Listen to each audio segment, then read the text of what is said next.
Assalamualaikum warahmatullahi wabarakatuh. Kenalkan, nama saya Bagas Satria, saya dari kelas 10 TKJ dan tim saya yang bernama Woi, Kenalkan nama saya dan saya berasal dari Depok. Jadi sekarang saya akan mengerjakan SKL dan saya di sini akan menceritakan tentang kelahiran Nabi dan siapa yang menyusui Nabi. Ya, langsung saja kita mulai ceritanya. Ya.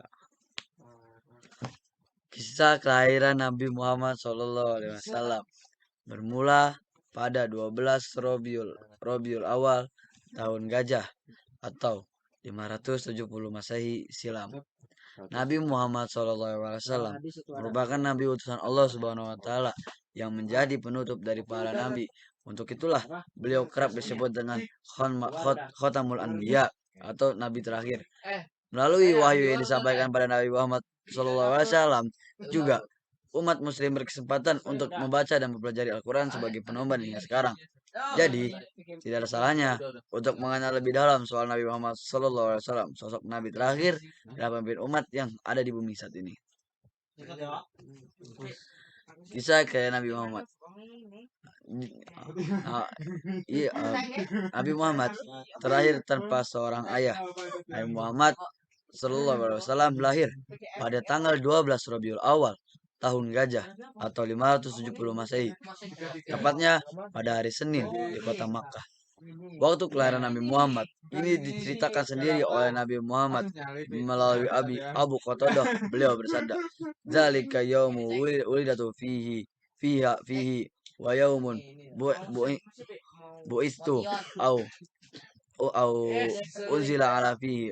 Artinya, itu adalah hari aku dilahirkan, diangkat menjadi nabi dan diturunkan kepadaku Al-Quran pertama kali. Hadis riwayat Muslim.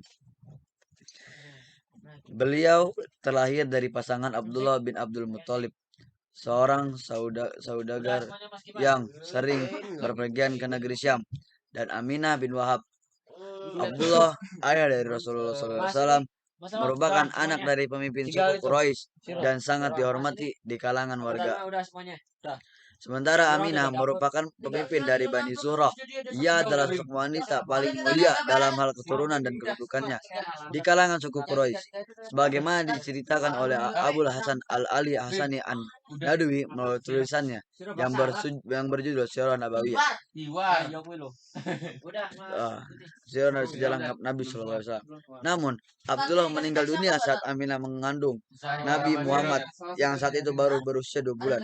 Sehingga Nabi Muhammad terlahir sebagai seorang anak tanpa didampingi oleh ayahnya. Abdullah meninggal dunia, sedangkan Aminah, ibunda Rasulullah SAW, sedang mengandung beliau. Ketika itu, ia telah menyaksikan tanda-tanda dan jejak-jejak yang menunjukkan bahwa anaknya memiliki kemuliaan. Tulis buku tersebut. Nabi Muhammad SAW dan ibu susunya. Dikisahkan dari buku Sirah Nabawiyah Ibnu Hisham, karya Ibnu Hisham, kisah kelahiran Nabi Muhammad SAW berlanjut saat sang ibu Aminah mengutus seorang untuk berwenang tentang kelahiran anaknya kepada Abdul Muthalib, kakek Rasulullah. Abdul Muthalib sangat senang dengan kelahiran Nabi Muhammad. Sejarawan tersebut menyebut Abdul Muthalib membawa bayi Nabi Muhammad SAW ke Ka'bah. Hal itu dilakukannya untuk berdoa, sekaligus sebagai ungkapan rasa syukur kepada Allah Subhanahu Wa Taala atas kelahiran Nabi Muhammad. Kakek Rasulullah SAW kemudian menyerahkan bayi Muhammad kepada salah seorang ibu susuan dari Bani Sa'ad bin Bakar. Ibu susuannya bernama Halimah binti Abi Zuhaib. Sebelum Halimah menjadi ibu susu yang terpilih, diceritakan bahwa saat itu Halimah dan rombongannya pergi ke Makkah. Di sana mereka kemudian ditawari untuk menyusui bayi Muhammad. Namun, rombongan Halimah menolak tawaran tersebut.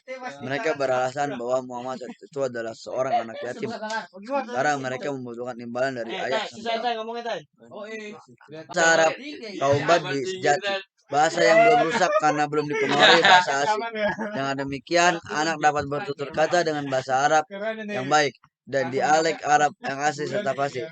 Tulis Munawwar Khalid dalam kelengkapan tentang wafatnya sang ibu dan kakek. Muhammad kecil saat berusia 5 tahun sudah kembali ke rumahnya.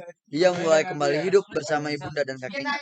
Namun tak lama setelahnya, itu tepatnya saat Rasul berusia 6 tahun, Nabi Muhammad juga kehilangan sang ibu, Siti Aminah, yang meninggal dunia setelah mereka berdua ziarah ke makam Abdullah.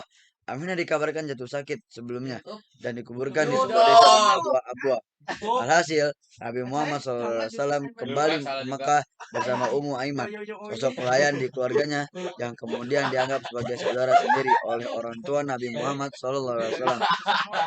Sepeninggal ibunya, Nabi Muhammad harus diasuh oleh Abdul Muthalib kakeknya. Sang kakek dikisahkan memiliki tempat spesial karena Nabi Muhammad SAW menghabiskan masa kecil bersamanya. Demikianlah seorang Nabi Muhammad yang masih berusia 6 tahun sudah harus menjadi seorang anak yatim piatu tanpa kedua orang tua. Hal ini membuat Nabi Muhammad dirawat sepenuhnya oleh Abdul Muthalib yang sangat menyayanginya. Namun Nabi Muhammad kecil hidup bahagia dalam asuhan Abdul Muthalib dan Ummu Aiman. Namun seakan kebahagiaan tidak berlangsung lama. 2 tahun kemudian, Muhammad kecil kembali kehilangan seseorang yang istimewa, yakni sang kakek Abdul Muthalib.